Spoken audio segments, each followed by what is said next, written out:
You just need more money. You just need more money. You know, I understand. I understand it's a business. You know what I'm saying?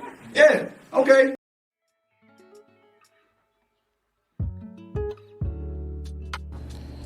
Yep, you know what time it is, man. It's of course your favorite channel, man, CTB. This is Chan Talk Boxing. I'm your boy Jay Slay. I'm about to wreck your chin with this one. Just a quick solo vid. Talking about the welterweight division, which is one of our favorite divisions here at CTB. Of course, you know, we could talk about the Errol Spence versus Terrence Crawford saga, but we still, here at CTB, we're still sitting back and waiting for more concrete talks and more concrete, I won't even say rumors. We're not even reporting any rumors on that fight anymore. We just kind of just waiting and seeing, you know what I'm saying, what's going to happen and what's the reports. But we do want to talk about the third on a lot of people's, I say a lot of sanctioning bodies rankings. It seems they have elevated Keith Thurman to a higher level. They have put him third in some sanctioning bodies, which was weird to me, coming off his win against Barrios, who we all know got knocked out by Tank Davis in his previous fight before fighting Keith Thurman. And the fight itself against Keith Thurman, he had a little bit of success against Keith Thurman. He actually hurt Keith Thurman to the body, in my opinion, in a lot of people's opinion. Actually, it was kind of visible. So I don't see why you would elevate Keith Thurman coming off a long layoff to that type of performance. But if you want to live in nostalgia, you want to live in the past, you would say, no, he was the former champion who only lost to Manny Pacquiao, and he lost the other belts. He didn't lose the other belt he had, which I believe was the WBC. He didn't lose the WBC belt, you know, to a fighter. He lost it because of inactivity. He pretty much vacated the belt. And technically, he is still the champion because, of course, you have to beat the champion. I don't believe in that. I believe long layoffs kind of takes away from that momentum that you had, and you have to earn your spot again. You have to fight some of these other young guys who has been working and building their momentum to take your spot that you left behind. But with that being said, one of the young momentum swings in the division right now was going towards UK's own Conor Benn. Conor Benn has been, you know, making noise with his recent win over Chris Algieri. Of course, a lot of people would want to see him fight the other young guns in Ortiz and, of course, the one and only Boots Ennis. But a lot of people were also rumored to want to see him fight against none other than Keith Thurman. We reported it here at CTB. We actually said that it was rumored that Eddie Hearn was trying to make that fight and was trying to offer Keith Thurman a pretty decent amount of money. But of course, Keith Thurman turned that down. And you won't believe for who, man. Rumor is Keith Thurman is deciding to fight at a catchweight Adesanya Lara. That fight makes no sense to me. Adesanya Lara just had a recent fight at middleweight. So, of course, if they happen to have that fight, I would believe it will be somewhere around the weight class or around the weight of 155. I don't see them fighting at 154. I don't think Adesanya Lara want to go down that far again. So maybe 155 to 157, I believe will be the catch weight, which makes no sense in my opinion.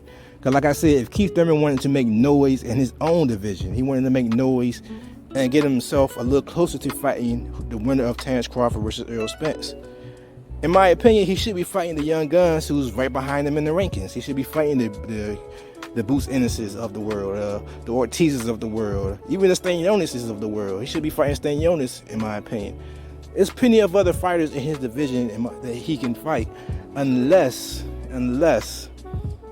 Keith Thurman has been relaxing in his hiatus from the ring. He may have blown up in weight again, because let's face it, he hasn't fought Barrios. It's been, I think, over a year now, if I'm not mistaken. It's been a while since he fought Barrios, and he didn't look that great, like I said earlier, in that fight. So I was hoping that he maintained some type of shape and stayed in the gym, but rumors is, of course, he didn't. He got comfortable again and put on some more pounds, and now he needs to fight the weight off again. But instead of having a fat camp the way he did against Barrios, and I guess he blamed it on his performance, he decided to, work his way down, fight at the catch weight at this time, and then, of course, his next fight would be at the welterweight limit. Well, I'm not mad at the pick of Adesanya Lara. I am mad at the timing of the pick. Adesanya Lara is out of his prime, man. And like I said, this last fight was at middleweight. So him fighting Keith Thurman at a catchweight really does neither one of those guys any good. It does Adesanya Lara no good, because if he's trying to fight at middleweight and campaign at middleweight now, of course he's trying to fight a champion. In my opinion, he'd be trying to fight somebody with a payday of a Charlo. So fighting Keith Thurman, in my opinion, it would give him a good payday, but that's about it. If he beats Keith Thurman, they will say, well, you just beat a welterweight and you are pretty much a super welterweight who just recently moved up to middleweight. So it really proves nothing. If you Keith Thurman and you fight Adesanya and you win, while you do get some decent left-handed work, if you want to try to fight Errol Spence next, there will be some decent southpaw work, in my opinion.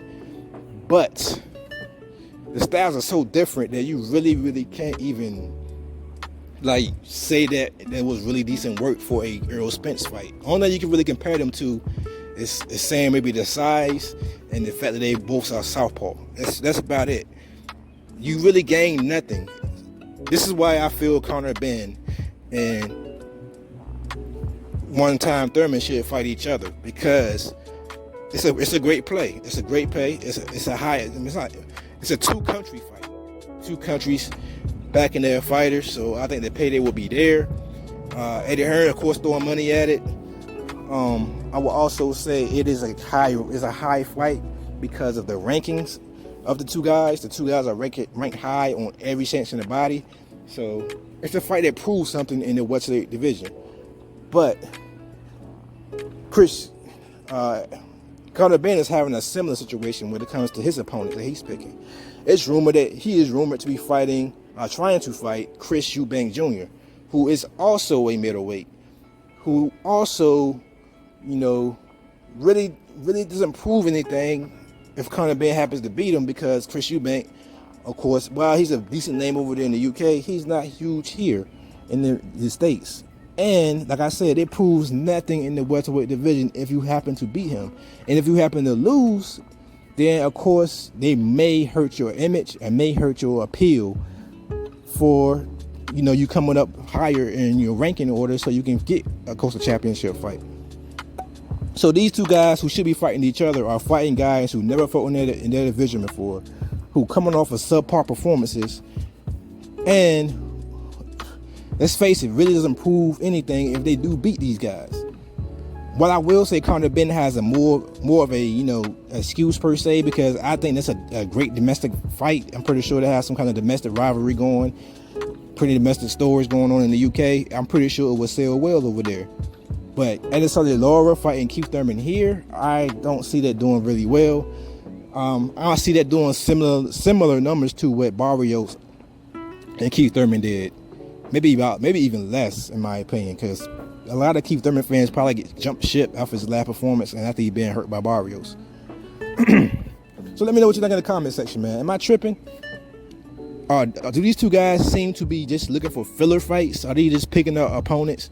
And of course, they can't handpick another welterweight because they'd be too dangerous. So are they just picking around in the wastebaskets of other divisions, trying to find opponents to stay busy? And these guys should be fighting each other, man? Let me know in the comment section what you think. With that being said, man, this is of course your favorite channel, man. This is CTB. This is Chin Tuck Boxing. I'm your boy Jay Slay. Peace. You better not duck me, son. You better not duck me, son.